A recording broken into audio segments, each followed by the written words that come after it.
तुम्ही आटपाडी नगरपंचायतचा दौरा केला. पहिल्यांदाच नगरपंचायतमध्ये आला. कसं वाटलं आज एकंदरीत नगरपंचायतचे सर्व कार्य पाहून?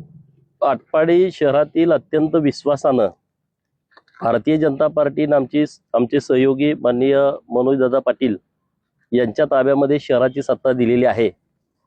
नगराध्यक्ष म्हणून युटी जाधव सर, उपनगराध्यक्ष माननीय पाटीलताई, गटनेते माननीय ऋषिकेश देशमुख, महेशदादा देशमुख, डॉक्टर जयंत पाटील सर, चंदूभाऊ दौंडे, सगळी टीम आहे. अजित जाधव असतील, काही नगरसेवक आज आमचे हजर नाहीत. तर शहरातल्या लोकांच्या काही अपेक्षा आहेत नगरपंचायतकडून आणि आमची पण जबाबदारी आहे. परंतु काही टेक्निकल अडचणी आहेत आणि त्या टेक्निकल अडचणी दूर केल्याशिवाय शहराचा विकास होऊ शकत नाही. आणि म्हणून आज नगरपंचायतला भेट दिली. माननीय सीओ हजारे साहेब आणि तहसीलदार मॅडम बनगर मॅडम या पण या बैठकीला उपस्थित होत्या. आता सगळ्यात अडचण शहरामधली काय आहे की आपल्याकडे जागा नाही, डीपी प्लॅन मंजूर नाही आणि तोपर्यंत कुठलंच विकासाचं काम करता येत नाही.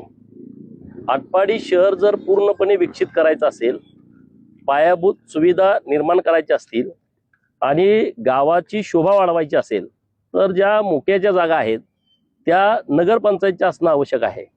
आणि आपल्यासाठी बाब चांगली आहे की काही जमिनी आहेत की ज्या रेकॉर्डवरती नाहीत आणि म्हणून त्या जमिनीचा सर्वे करण्याच्या दृष्टिकोनातून आज आम्ही काही खाजगी सर्वेअरना बोलवलंय. आम्हाला तर माहिती असावं नगरपंचायत की नेमकी जागा किती आपण नव्यानं निर्माण करू शकतो, त्याचा उतारा तयार करू शकतो. आणि म्हणून त्याच्या संदर्भामध्ये ओढापात्र असेल, सरकारवाडा असेल, ओढापात्र इकडं सांगोला रोडकडचे जे खोकेधारक असतील तिकडची बाजू असेल किंवा चौकातून आपण ग्रामीण रुग्णालयाकडे जाताना, प्राथमिक आरोग्य केंद्राकडे जाताना तिथं ज्या ओढापात्रामध्ये खोकेधारक आहेत त्या सगळ्या जागांची पाहणी केलेली आहे.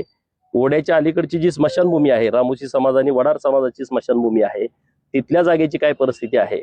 आता आम्ही इकडे गोडाऊनच्या ठिकाणी आलोय, इथंही काही जागा शिल्लक आहे, ती जागा आम्हाला नगरपंचायतला मिळू शकते का, तर याचाही प्रस्ताव राबकडचा पाठवलेला आहे. तर हे सगळे विषय आमच्यासाठी खूप महत्वाचे आहेत.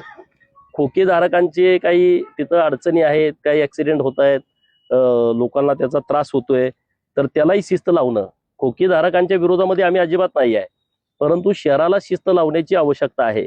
आणि त्या दृष्टिकोनातून 4 वाजता तहसीलदार मॅडम यांच्या प्रमुख उपस्थितीमध्ये आमचे नगराध्यक्ष, उपनगराध्यक्ष, सर्व नगरसेवक आणि सीओ साहेब यांची एक बैठक खोकीधारक मालकांच्या सोबत आम्ही ठेवलेली आहे. आम्ही कुणालाही वाऱ्यावरती सोडणार नाही, परंतु गावाची शिस्त बिघडणार नाही याची काळजी घ्यावी लागेल नगरपंचायत म्हणून. आणि म्हणून कडक धोरण हे नगरपंचायतच्या माध्यमातून राबवण्याचं ठरवलेलं आहे. आपला, दुसऱ्याचा, आमच्या पार्टीचा, विरोध पार्टीचा हा कुठलाही दुजाभाव नाही. त्यामुळे याबाबतचं कुणीही राजकारण करण्याची आवश्यकता नाही. आपल्याला शहर विकसित करण्याच्या दृष्टिकोनातून जे योग्य आहे ते आपल्याला करायचं आहे. नगरपंचायतची इमारत बांधण्याच्या दृष्टिकोनातून सुद्धा जागेची पाहणी केलेली आहे आणि त्याची मोजणी आजच आम्ही करून घेतोय.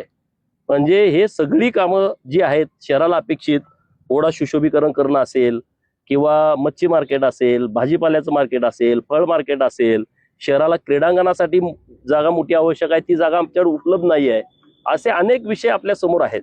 आणि ते सगळे विषय मिटवण्याच्या दृष्टिकोनातून किंवा आता लोक 10 बाय 10च्या खोक्यामध्ये लोक त्यांचा व्यवसाय करतायत, कोणी 10 बाय 15, कोणी 10 बाय 20, म्हणजे ते काय त्याला तारतम्यच नाही.